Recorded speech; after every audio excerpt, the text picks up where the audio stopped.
এটা কি? এটা গরমকালের অত্যন্ত জনপ্রিয় একটা খাবার, পান্তা ভাত। পান্তা ভাত খেতে আমি ভীষণই ভালোবাসি।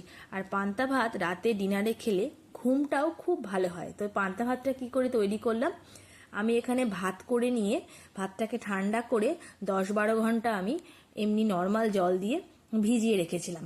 তারপরে আমি একটা বাটি নিয়ে নিলাম, বাটিটার মধ্যে আমি জল থেকে তুলে কিছুটা পরিমাণ ভাত আমি দিয়ে দিলাম। তারপরে তার মধ্যে দিলাম পেঁয়াজ সোমবারা দেওয়া মুসুরির ডাল। এই পেঁয়াজ সোমবারা দেওয়া মুসুরির ডাল পান্তা ভাতের সাথে খেতে আমার ভীষণই ভালো লাগে।